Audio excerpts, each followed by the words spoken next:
Gloria a Dios. Vamos a abrir nuestras Biblias, 1 Timoteo 4:12. Aquí hay una enseñanza muy importante para nosotros como iglesia. Dice la palabra del Señor: ninguno tenga en poco tu juventud, sino sé ejemplo de los creyentes, en palabra, conducta, amor, espíritu, fe y pureza. Amén. Pues como lo dijo el Señor Jesucristo en su momento, la iglesia es llamada a ser luz, es decir, a imitar a Cristo con la finalidad de ser ejemplo, de llevar la gloria de Dios en nuestra conducta, mostrar la gloria, el poder de Dios en nuestra conducta. Vemos en la Biblia varios hombres y mujeres de Dios que hicieron bien este trabajo. Pues Dios los llamó con ese propósito y realmente pues cumplieron, podríamos decir que casi a la perfección, lo que Dios les encomendó. Amén. Vemos en el Antiguo Testamento personas que obedecieron a esta palabra. El caso que encontramos primero es de Abel, el segundo hijo que tuvo Adán, ¿cierto? El primero fue Caín. Sin embargo, Caín, teniendo la primogenitura y teniendo el derecho, por ser primogénito, el derecho de tomar después de su padre la corona, por decirlo de alguna forma, ¿cierto? Lo que siempre se ve en los reyes de la Biblia era que el sucesor siempre fue el primogénito, o sea, el primer hijo. Y esa bendición era para Caín. Mas Caín se volvió enemigo de la palabra o de la ley de Dios y de todo lo que Dios había mandado que se haga. Por lo tanto, él era un mal ejemplo. No un ejemplo, sino un mal ejemplo. En su corazón no había luz, sino tinieblas. Se alejó de Dios. Y podemos ver en la experiencia personal que cuando nos alejamos de Dios cometemos el error más grande que se puede cometer en la vida. Amén, hermano. Porque Dios, en Él está todo. O sea, en Dios está la sabiduría, en Dios está la fortaleza que necesitamos, en Dios está el amigo que necesitamos, en Dios está el Padre que necesitamos. O sea, Dios con su amor, con su bondad, con su humildad, con su gracia,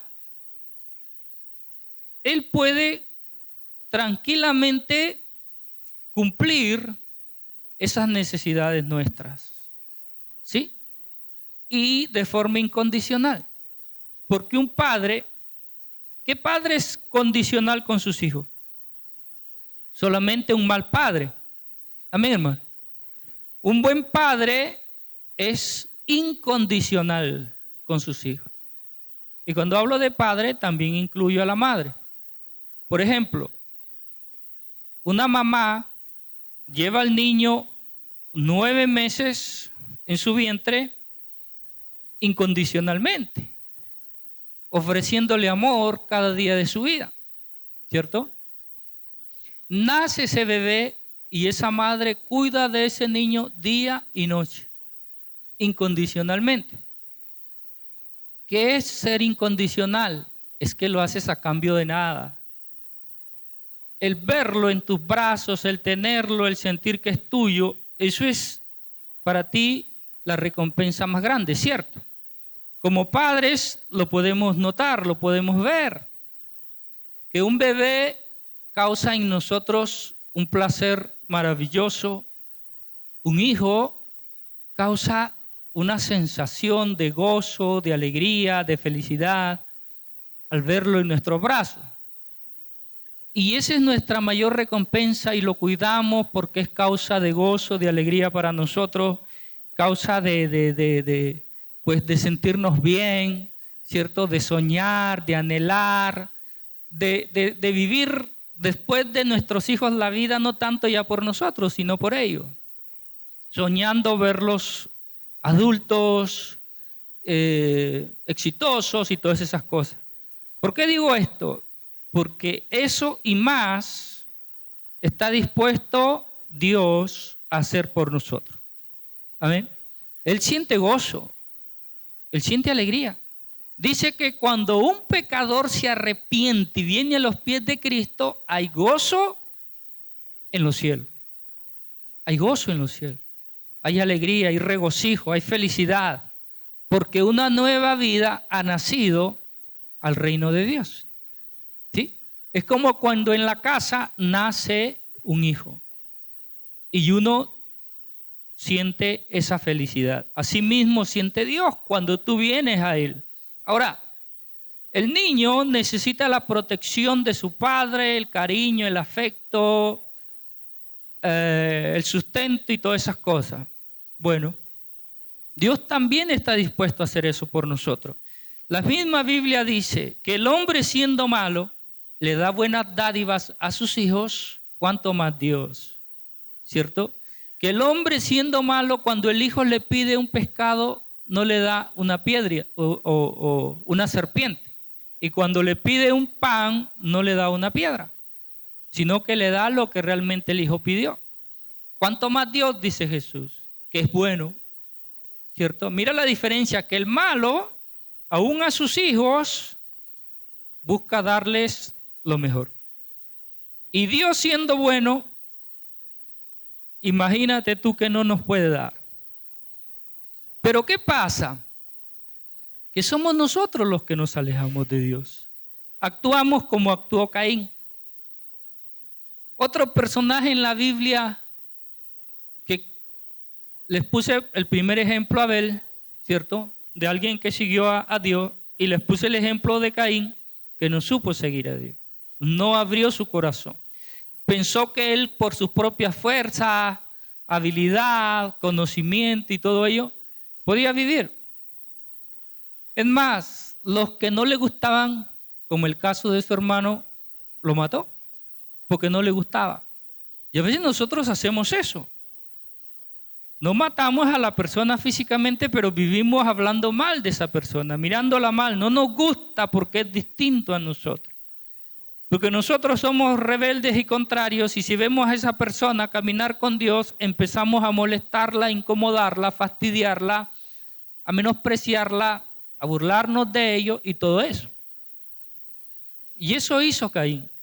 Actuamos a veces como Caín, pero Dios quiere que seamos como Abel. Amén, hermano. Vemos otro personaje en la Biblia como José, el que sus hermanos lo vendieron. También fue un hombre que mostró un ejemplo de vida, de temor, de respeto, de servicio a Dios. Mientras que sus hermanos hacían lo malo, siempre estaban haciendo lo malo, él estaba buscando siempre hacer lo bueno. Y sus hermanos lo odiaron tanto que lo vendieron a Egipto como esclavo, pensando acabar con él. Pero cuando Dios está contigo, no hay arma, no hay poder, no hay hombre que pueda hacerte daño. Sino que Dios lo va a utilizar a tu enemigo para que te ponga donde Dios tiene las bendiciones para ti. Bueno, lo voy a repetir. Miren lo que pasó con los hermanos de José. ¿Dónde estaba la bendición de José? En Egipto. ¿Verdad o no? En Egipto. ¿Y a quién usó Dios para llevar a José a Egipto? A sus propios enemigos. Mírenme. Así que cuando tu enemigo empiece a quererte hacer algo, dale gracias a Dios y dile: Señor, tú me estás llevando a la bendición. Tú me estás llevando a la bendición como lo hiciste con José. Ahora, José tenía que pasar por casa de Potifar de casa de Potifar a la cárcel y de la cárcel al faraón. Tenía que pasar por ese proceso, pero no fue un proceso sencillo. Hubo dolor, hubo de pronto el sentirse, yo no sé, yo creo que usted también lo ha vivido, creo que todos vamos por el mismo camino, nos va a tocar vivir la historia de José en nuestras vidas, de pronto, no en el mismo lugar, pero nos va a tocar. El sentir ese momento cuando dices, oye Dios, ¿tú estás conmigo o ya me dejaste solo? Porque yo pienso que José en algún momento se le vino eso a la cabeza. Porque imagínate José haciendo el bien toda su vida y lo que recibe es mal. O sea, de la gente, pues no de Dios. Amén, hermano. De Dios nunca vas a recibir el mal. Dígale que está a su costado. De Dios nunca vas a recibir el mal. Así que pilas con eso, porque de Dios nunca, jamás, decía alguien, jamás de los jamases vas a recibir de Dios el mal. Lo vas a recibir del hombre y tal vez del enemigo de nuestras almas, Satanás, ¿cierto? Pero jamás lo recibiremos el mal de la mano de Dios. Porque de la mano de Dios siempre recibiremos el bien. Vuelvo y digo, tomando el ejemplo de un padre. ¿Qué padre quiere hacerle mal a su hijo? ¿Qué padre? Tendría que estar loco, ¿cierto? Tendría que ser una persona, decían por ahí, descerebrada. O que le falte un tornillo, tal vez 2 o tal vez 3. Para que quiera un mal para su hijo. Aún los animales que son irracionales, ¿cierto? Que viven por instinto, no desean el mal para sus hijos. Entonces, imagínate Dios, ¿va a estar queriendo el mal para sus hijos? ¿O va a estar maquinando el mal para sus hijos? Digo esto porque a veces hay un concepto equivocado, el cual la Biblia no enseña. En ninguna parte de la Biblia se enseña eso. La Biblia habla de un castigo, sí. El castigo que merece el malvado, eso es muy diferente. Amén, hermano. El malvado, el que mata, el que destruye, el que daña, el que recibe un castigo. En la Biblia eso está muy claro. Eso está muy claro. Pero si tú ves los castigos de Dios, es en lo físico. En lo físico, Israel pasó hambre, pasó guerra, un castigo, ¿cierto? Pero nuevamente Dios lo restauró. Nuevamente Dios lo levantó. Nuevamente Dios le dio otra oportunidad. Y dice la Biblia que si el justo cae 7 veces, 7 veces será levantado. Caer es de pronto desanimarte o pasar por momentos difíciles como el caso de Job, de José, de David, el mismo Abraham cuando terminó en Egipto. Y bueno, muchos hombres de Dios que en su momento también flaquearon, pero que Dios los volvió a levantar. Por eso dice David, mi fortaleza está en Dios. El gozo de mi salvación, mi esperanza está en Dios. Él es fiel. Y la misma palabra dice que Dios es fiel para siempre. Y que su fidelidad está con nosotros aún cuando nosotros seamos infieles. Eso es un padre. Eso es un padre. El hijo puede ser lo que sea, pero ese padre siempre le extenderá la mano. Amén, hermano. Y ese es Dios, nuestro Padre.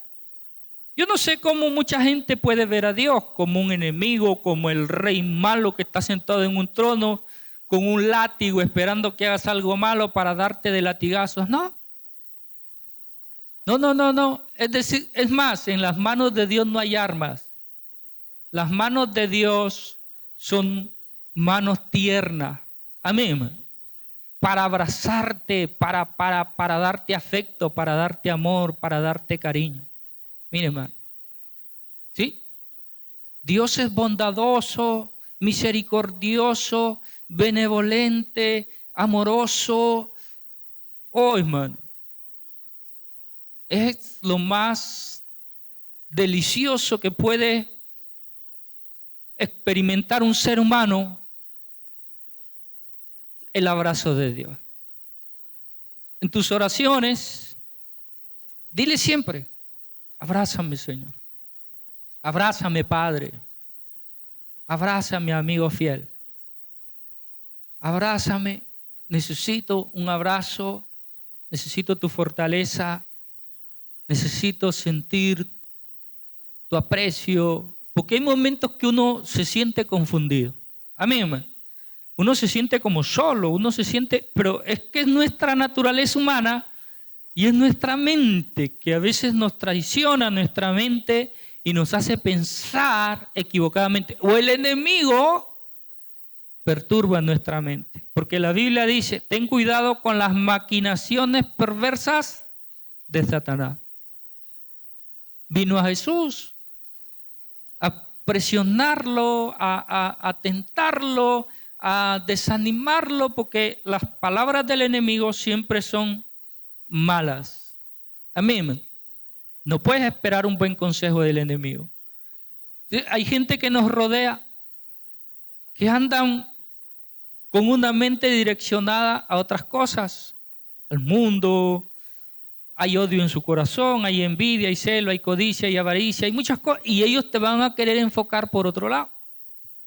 Sin embargo, un buen cristiano, un buen creyente, siempre va a tratar de darnos un buen consejo.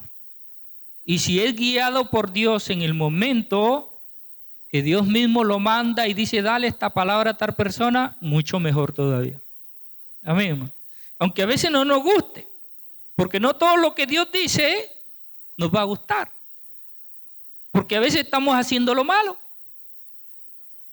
A veces estaba predicando y de pronto alguien se sentía incómodo, fastidiado, y cuando terminó el servicio, me llama, venga pastor, yo quiero hablar con usted. Digo, sí hermano, dígame. ¿Quién le ha contado mi vida a usted? Seguro que ha sido mi esposa que ha ido con el chisme. Digo, ¿cómo? Sí, ha ido con el chisme a decirle que sí. Y yo le digo, oiga hermano, ¿qué le pasa? A mí yo soy muy poco de acercarme a las mujeres y conversar con ellas, muy poco. Solamente que se me acerque la persona y un consejo o algo bueno, pero tampoco es que me gusta que me cuenten las cosas para después predicar sobre eso, no. Siempre le pido a Dios que me dé una palabra que Él quiera que su iglesia la escuche. Amén, hermano. Y hay otros casos de personas que se han acercado y me han dicho, pastor, yo sé que es Dios el que habló hoy, porque usted a mí no me conoce. Es la primera vez que vengo a esta iglesia. Es la primera vez que yo lo veo a usted. Sin embargo, todo el mensaje, desde que empezó hasta que terminó, me ha llegado a mí. Dios hoy me ha dicho que no le gusto así como yo soy. Y que tengo que cambiar y mejorar. Y lo entendí muy clarito, pastor. Y hoy le pedí perdón a Dios. Y hoy empiezo de nuevo a caminar con Él. Ya estaba desanimado. Ya no quería más. Dije, esta es la última vez que voy a la iglesia, Señor, como a despedirme. Ya no voy más. Pero hoy Dios me habló. La palabra ha sido dura, pero también ha sido una palabra que yo necesitaba, pastor. Estoy muy contento, muy feliz y voy a seguir adelante. Yo digo, bueno, gloria a Dios. Porque a veces Dios va a hablar lo que a nosotros no nos gusta, pero es lo correcto. ¿A cuántos les ha pasado que su papá viene, oye, venga, ¿cómo que se estaba haciendo esto y esto? Y eso es malo. Y a nosotros a veces cuando nos regañan, ¿a quién le gusta que lo regañen? Bueno, a mí no me gusta más. Pero cuando toca, toca. Porque hacemos algo incorrecto y dice la Biblia que al hijo que Dios ama, ¿qué cosa? Lo corrige, le va a dar su regañón, le va a dar su jalón de orejas. Pero es para nuestro bien. Amén, hermano. ¿Cuántos están agradecidos de su padre cuando les ha dado su jalón de orejas? Cuando les ha dado, como dicen ustedes, un totazo. Y hoy recordamos eso y decimos, papá, mamá, gracias, porque el día que tú me corregiste, ese día aprendí yo que existen límites, que todo lo que hacemos en la vida no es bueno, que hay cosas buenas y hay cosas malas. Amén. Por eso es bueno corregir a los hijos cuando se están resbalando hacia algo malo, decirle, oye, ven acá, eso es malo, no te lo voy a permitir porque eso es malo. Y le podemos dar el consejo que sea necesario. Puedo castigarlo. Cuando digo castigarlo es quitarle lo que le gusta, quitarle la calle, quitarle el teléfono, no sé. Algo que usted sepa que le va a doler. Y eso hay que hacerlo cuando está pequeño. Ya cuando está viejo es muy complejo, muy difícil, porque ya el palo que lo dejaste que se torciera, es muy difícil que lo puedas enderezar. Tienes que hacerlo cuando está pequeño. ¿Te has visto que cuando un arbolito tú lo siembras y una ramita se está torciendo, pero tú no quieres que se tuerza, sino que crezca directa? ¿Qué haces? Le pones un palito al lado, lo amarras para que él crezca, ¿cierto?, para arriba. Pero ese es cuando está pequeño. Pero hazlo con un palo ya grande. Ya no se puede. No se puede. Entonces, igual a los hijos, es desde pequeño que se le ponen los límites. Si viene a la iglesia y empieza a correr, no, señor, este lugar no es para que andes corriendo. Y ya te lo estoy diciendo, no es para que andes corriendo, es para que te sientes. Entonces, y el niño, pero si anda corriendo y no le digo nada, ¿cierto? No lo estoy enderezando, lo estoy dejando que se vaya. Si se va a la calle, no le digo nada, que se vaya a la calle para que, me deje tranquilo. Y no. Él no se puede acostumbrar a la calle. La calle no es buena. Y se lo digo yo por experiencia. Que mis papás de pronto, no sé, como éramos un poco de pelado, nos dejaba ir a la calle, aunque en ese lugar donde nosotros nacimos era algo, ¿qué les digo? No es comparado con el mundo de hoy. No habían celulares, no había luz eléctrica, no había nada de esas cosas. ¿A dónde nos íbamos nosotros? A bañar a las... donde había agua, pues no, que acá le llaman, ¿sí? No, el río no tanto, porque un arroyo, una poza, cosas así. Al río no, al río no nos dejaban ir, hermano. Nos daban una limpia si nos íbamos al río. No es que el río es grande y peligroso, no, ahí sí no nos permitían ir. Bueno, pero de todas maneras, por otras áreas, nuestros padres nos ponían siempre límite. No cojas lo que no es tuyo, no te metas en casa ajena, no anden en las casas ajenas y algunas cosas que papá y mamá nos enseñó, ¿cierto? A no pedirle a la gente y esto y el otro, a tener cuidado. Bueno, pero más que todo los límites. No es que me esté saliendo del tema, porque el tema en realidad habla de eso. Vamos a leer nuevamente donde estamos, primera de Timoteo, capítulo 4, versículo 12. Habla de ello, de lo que estoy diciendo. De pronto me adelanté un poquito, sí, pero habla de ello. Mire, vamos a leerlo de nuevo. Dice, ninguno tenga en poco su juventud. ¿Qué está diciendo Pablo cuando habla de juventud? Habla de pronto de que es una etapa en que no tenemos el pleno conocimiento de algo. Amén. No estamos, ¿quién nos capacita para ser buenos hijos? Nadie. Hablando de la vida secular, de la vida del mundo, pues. Claro que aquí en la iglesia aprendemos eso a través de la palabra. Por lo menos yo puedo dar fe de eso, de que aquí he aprendido muchas cosas y estamos aprendiendo cada día. Pero normalmente en la vida afuera, pues hay psicólogos, hay estas cosas, pero no es algo que lo encuentres de una manera de pronto, por decirlo de alguna forma fácil, porque un psicólogo hay que pagar, hay que tener esto y el otro para recibir esas charlas. Hay materiales a veces, bueno, hoy en día tenemos las redes sociales, pero antiguamente no había nada de eso. Era complicado, era difícil tener un libro A muchos, por la costumbre de que no se manejó desde niños la lectura, nos cuesta leer. Pero cuando a un niño lo enseñas desde pequeño a leer, a coger un libro y leerlo, él crece y ya no se le hace difícil leer un libro, ¿cierto? Por eso es bueno que nuestros hijos desde pequeños se les den libros. Léete este libro. Cuando lo termines, me avisas qué es lo que te gustó, qué es lo que aprendiste de este libro. Pero bueno, entonces es importante entender este principio, que Dios nos dice que nadie tenga en poco tu juventud. O sea, mira que haz valer tu juventud, tu etapa de joven. De pronto no eres, como dije hace un momento, una persona madura, capaz al 100%, no lo eres. Está bien. Pero que aún eso poco que hay en ti, tú puedas hacer que la gente lo valore o te valore. Amén, hermano. Mire, había un muchacho que él no sabía leer ni escribir, pero tenía buenos valores, buenos principios. Y un señor lo contrata para que trabaje en su negocio.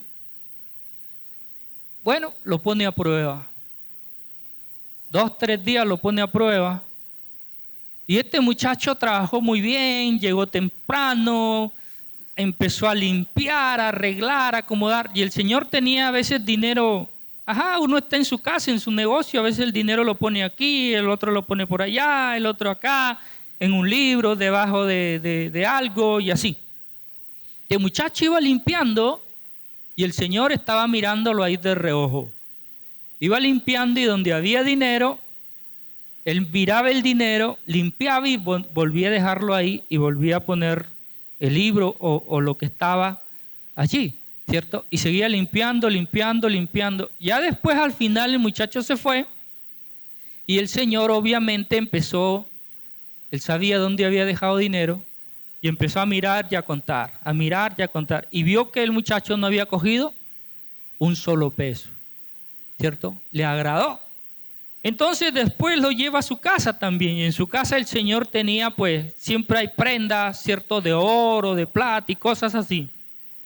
Y entonces también está regado todo por ahí por la casa porque, vives con tu pareja, con tus hijos y sabes que ellos no cogen.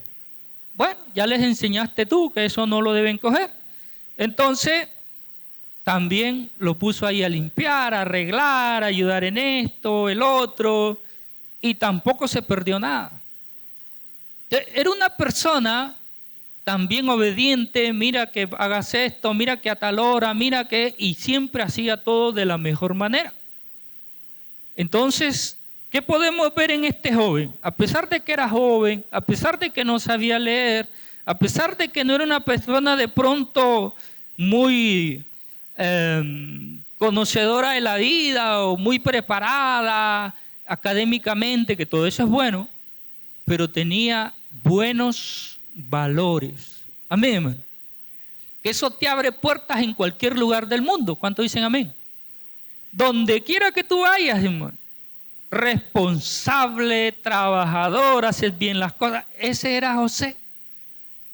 El José que llegó a la casa de Potifar. ¿Por qué se encariñó Potifar con él? ¿Por qué Potifar lo puso como el jefe en su casa? Porque José era eso. José no cogía lo que no era de él. José hacía bien su trabajo. José trabajaba con alegría, con amor, con gozo. Hacía bien lo que lo mandaban a hacer. De pronto nosotros a veces nos ponemos bravos, renegamos, no nos gusta que nos regañen y esto.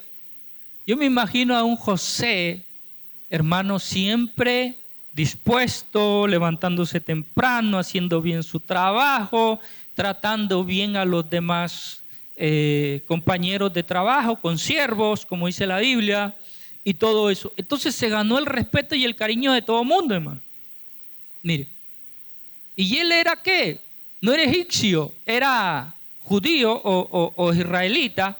Y los egipcios menospreciaban al israelita, dice la Biblia en aquellos tiempos, porque eran nómadas, porque eran pastores de ovejas, porque eran gente como del campo, así como que ya. Y siempre nosotros hemos tenido esa cultura, o sea, eso que no es bueno, de que porque es indio, que porque es negro, que porque es esto, que porque es mono, que porque, o sea, que porque es de otra iglesia, que porque es de otra religión, que porque es de otro país, porque siempre estamos como que haciendo esa, ¿cómo es que se llama? Acepción, ¿no? O excepción de persona. Somos racistas, que porque es mujer, porque es hombre, porque es niño, porque es adulto, y estamos ahí como que las mujeres a un lado, los hombres a otro lado, los niños a otro lado, los negros para otro lado, los blancos para otro lado, los indios para otro lado, y así. Pero Dios no hace nada de eso. Para Dios todos somos iguales. Todos valemos el mismo precio. La sangre de Jesucristo en la cruz del Calvario. Amén, hermano. Sea pequeño, sea adulto, sea negro, sea blanco, sea bueno a los ojos del hombre. Porque a los ojos de Dios todos somos pecadores, porque todos, no hay justo ni aun uno, dice la palabra. Amén, hermano. Y a veces nosotros decimos, no, pero ese señor es buena gente. No, pero esa señora es buena gente. Eso le toca juzgarlo a Dios. No, pero esa persona me parece que es mala. Eso le toca a Dios, no nos toca a nosotros. Entonces, cuando Dios nos manda a hacer ejemplo, lo que dice aquí el pasaje, tomamos en cuenta a José, tomamos en cuenta a David. David también dijo, después que Saúl lo había seguido para matarlo casi toda su vida, ¿cierto? David dijo, ¿hay algún hijo de Saúl entre nosotros con el cual yo pueda hacer misericordia? Y le dijeron, sí, hay uno, tráiganlo. Y lo hizo su hijo. Comía con David en su propia mesa. Lo mejor de David lo puso, o sea, era un rey. Imagínate tú, al hijo de tu enemigo. ¿Cuántos nosotros actuamos de esa manera? A mi enemigo, al que me hizo la vida de cuadritos, como dicen allá en mi país.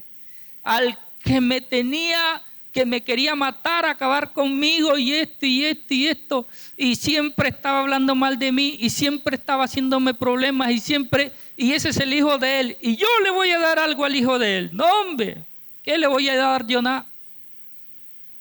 David sí lo hizo. ¿Por qué, hermano? Porque cuando Dios toca nuestro corazón, nos cambia. Amén, hermano. Quita lo malo y empieza a poner lo bueno en nuestra